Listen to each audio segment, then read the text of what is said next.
So now we've done the most demonstrative way of getting our field open. We can start to explore a little bit more into some other ways. Now, one way that follows on from our very expressive field opening exercise is just to do it very subtly. So in public, we can, where we don't want to seem like we're doing anything too out of the ordinary, we can simply use our attention to bring ourselves into awareness of that sphere around us. And we can even think of a perimeter, a comfortable sized perimeter for that field, and just start moving around again with that attention on that field. And we notice that even though we haven't brought it out, filled it out with quite so much care, that there's still a presence there just from using our attention. Now, we can add to that subtly, because attention plus something physical, something to engage our physical senses, is going to maximize our effect.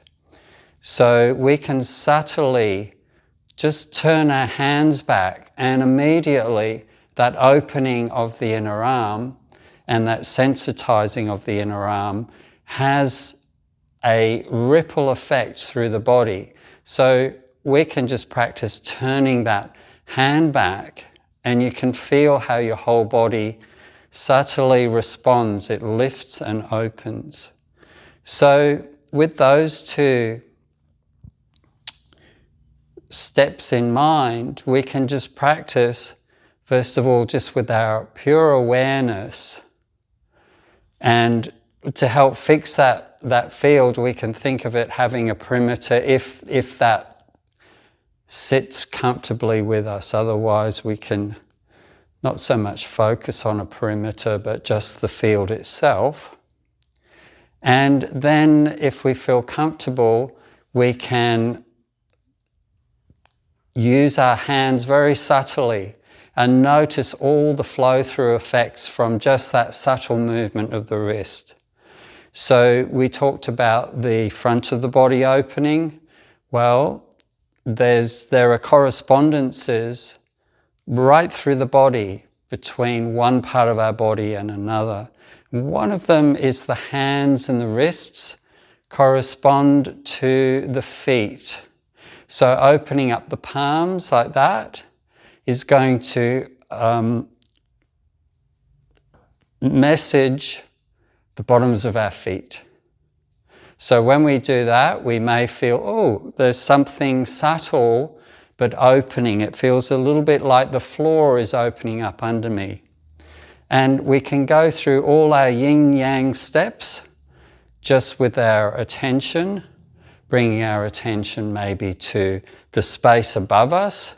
And particularly if we're outside, there might be some nice physical cues for that. There may be, if it's a day that you enjoy being in, there might be something up there in the blue sky or the cloudy sky or the atmosphere above us that helps draw more of your attention, and not just cognitively, but your sensory attention up. And once we do that, we can use our yin-yang principle to flip our attention back in the other direction and notice the space under us opening as well. So we can do that.